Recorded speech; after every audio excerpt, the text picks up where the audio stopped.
मैं बलवंत यादव आपका फिर से एक नए वीडियो में स्वागत करता हूं। आशा करता हूं कि आप लोग मेरी वीडियो देख रहे होंगे और काफ़ी ज़्यादा पसंद कर रहे होंगे। तो चलिए आज की इस वीडियो में हम बात कर लेते हैं इंजेक्शन PCM 100 ml IV का यूज़, डोज और साइड इफ़ेक्ट और प्रिकॉशन क्या है। तो आप लोग जैसा कि हेडलाइन देख चुके हैं, मतलब टॉपिक हमारा देख चुके हैं, और यह वीडियो सिर्फ नॉलेज पर्पज़ के लिए है। वीडियो देखकर किसी भी दवा का सेवन या उपयोग ना करें, ना ही कराएं और ना ही करने दें किसी को।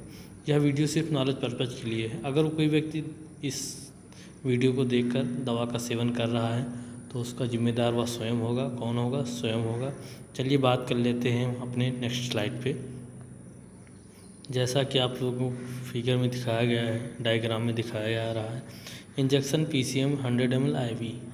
हम लोग क्या मतलब PCM का आप लोग मतलब नहीं जानने होंगे। तो PCM का मतलब होता है, सिंपल सा मतलब है पैरासीटामॉल, मतलब IV इन्फ्लूजन हो गया।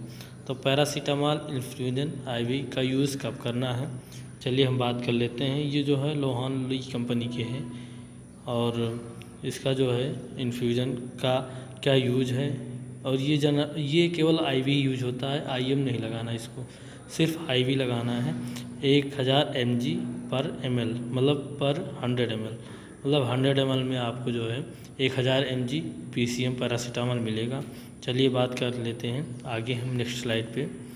इसका यूज़ जो है हम लोग कर सकते हैं पोस्ट ऑपरेटिव इन्फेक्शन, मतलब जैसे क्या हुआ कि किसी को कोई सर्जरी हुई, किसी मतलब छोटा मोटा ऑपरेशन हुआ और उसको अगर फीवर आ रहा है तो इस केस में हम जो है पैरासीटामॉल IV का यूज कर सकते हैं।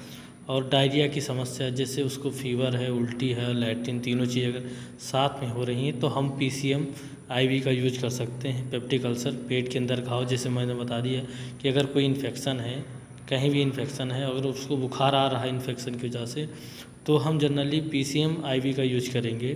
बुखार बहुत दिन से है, या मलेरिया पॉजिटिव है, टाइफाइड पॉजिटिव है, या विडाल पॉजिटिव है, मतलब कोई भी इन जो मैंने केस बताए हैं, अगर इसमें से कोई भी आपको लग रहा है कि हाँ मुझे ये दिक्कत हो सकती है, मेरे पेशेंट को ये दिक्कत है, तो आप पैरासीटामॉल IV इन्फ्यूजन लगा सकते हैं, कोई दिक्कत नहीं होगी।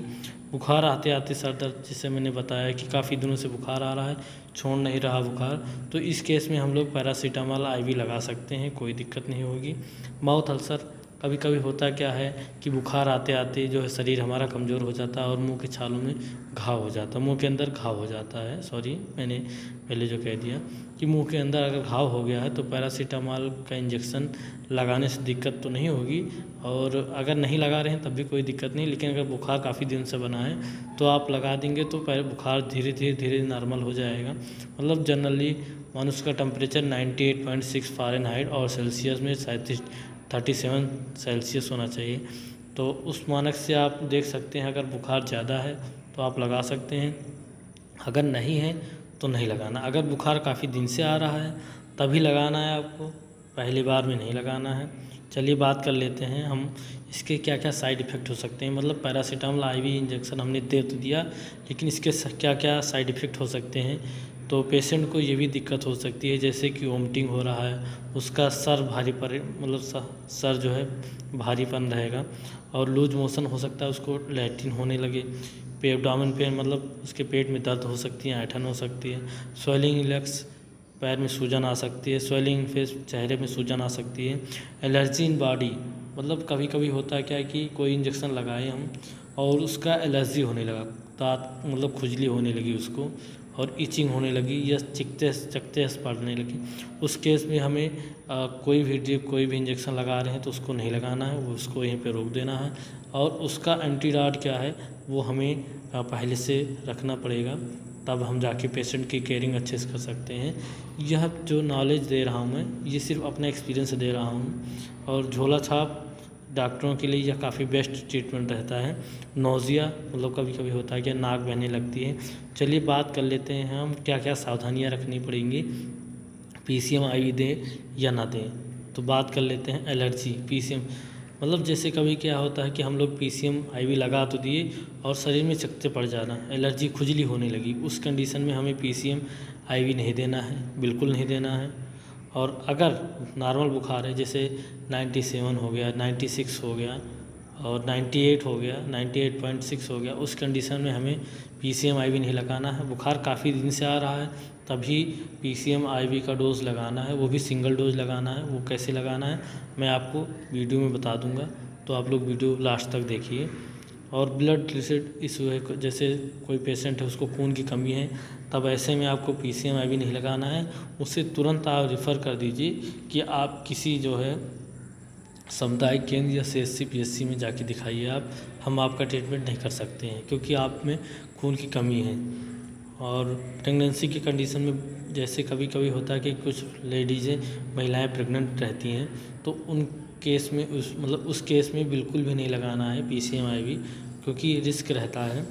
कभी कभी गले में दिक्कत हो जाती है, जैसे हम लोग कभी PCM लगाए हैं और गले में हमारा ट्रैकिया जो है जाम हो रहा है, तो उस कंडीशन में हमें जो है PCM IV रोक देना है।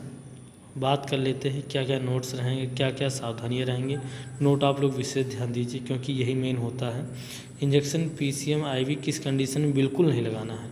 अभी तक तो था कि नहीं देना है, ना दें, और अब है कि बिल्कुल नहीं देना है।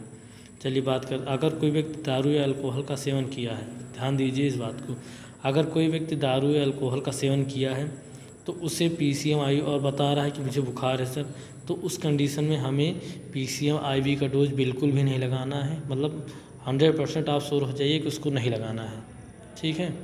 100% हाँ श्योर हो जाइए उसको नहीं लगाना है, लगाना ही नहीं है उसको, वरना बहुत ज़्यादा दिक्कत हो सकती है। क्योंकि पहले से वो ड्रिंक किया हुआ है, ड्रिंक करने के बाद अगर कुछ भी आप लगा रहे हैं, कोई दवा दे रहे हैं, कोई भी दवा नहीं देनी है, तो उस कंडीशन में रिएक्शन हो जाएगा, आपको जेल जाना पड़ सकता है। अगर किसी बच्चे या व्यक्ति को उल्टी या लैट्रिन हो रही है, ध्यान दीजिए, अगर किसी व्यक्ति को या बच्चे को उल्टी या लैट्रिन हो रही है तो उसे PCM IV नहीं देना। कुछ लोग क्या करते हैं कि PCM भी लगा दिए, PCM IV भी लगा दिए, जिंटा भी लगा दिए, सिलाक भी लगा दिए, ओमिकाइंड लगा दिए, पेरिनाम भी लगा दिए, तो उस कंडीशन में हमें क्या नहीं लगाना है, PCM IV नहीं लगाना है। बाकी आपके नॉलेज के हिसाब से आप जो है ऑन्डोस्टान लगा सकते हैं, पेरिनाम लगा सकते हैं, या फिर जो है IV ड्रिप लगा सकते हैं, आप कोई RLA-DNS लगा सकते हैं। चलिए बात कर लेते हैं आगे हमारा डोज क्या रहेगा। डोज हमारा सिंगल है, सिंगल IV है, ठीक है। मतलब पूरा डोज जो है एक बार में लगाना है 20 से 60 मिनट में। और 3 से 7 दिन अगर आप, जैसे किसी को मलेरिया पॉजिटिव है, तो अगर 3 से 7 दिन आप लगा रहे हैं तो उसका बुखार जो है उसको बुखार छोड़ देगा। साथ में आप एंटीबायोटिक सिफ्रेक्जिम या सिप्रोसिफोडीन कुछ भी दे सकते हैं, या जेंटामाइसिन दे सकते हैं IV, तो साथ में आप चला सकते हैं। BD या TID अपने हिसाब से आप एडजस्ट कर सकते हैं, जनरली PD लगाना पड़ता है। और एडल्ट में 500 से 1000 mg, मतलब एडल्ट में आप फुल डोज लगा सकते हैं एक दिन में, मतलब एक बॉटल में 1000 mg का होता है, तो 3 बॉटल आप लगा सकते हैं। आवश्यकता होता है जैसे आप सुबह लगा दिए 8 बजे और उसको दोपहर में आवश्यकता नहीं है 1-2 बजे के आसपास, तो उसको मत लगाइए, शाम को लगाइए। चिल्ड्रेन में 20 से 30 mg पर kg पर डे के हिसाब से आप कैलकुलेट करके तब लगाइए। बात कर लेते हैं PCM IV देने के बाद क्या क्या दिक्कत हो सकती है। सबसे इम्पॉर्टेंट चीज़ है कि PCM IV देने के बाद, ये कोई इंजेक्शन देने के बाद क्या दिक्कत हो सकती है, क्या साइड इफ़ेक्ट हो सकते हैं और क्या उसका उपचार है। तो बात कर लेते हैं सिम्टम, लक्षण क्या क्या हैं।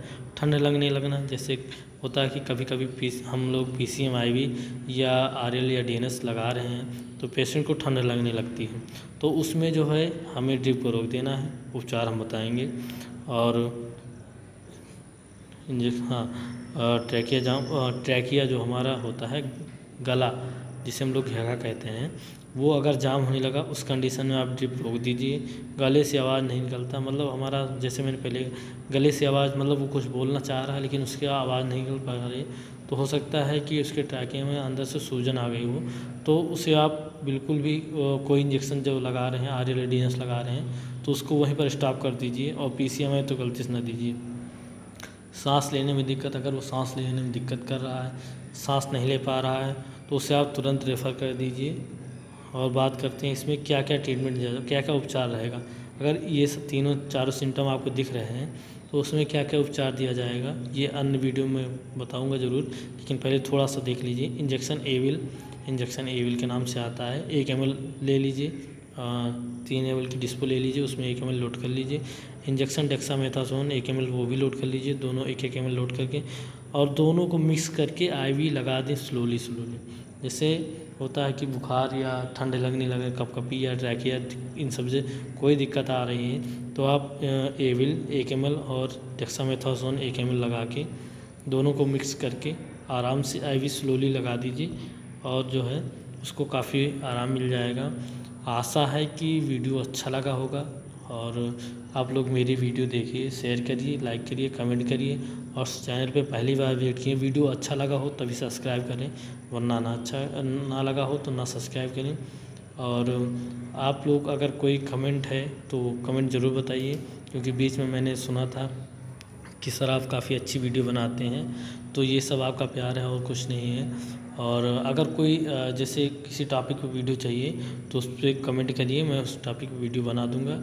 ठीक है, मिलते हैं नेक्स्ट वीडियो में, तब तक के लिए जय हिंद।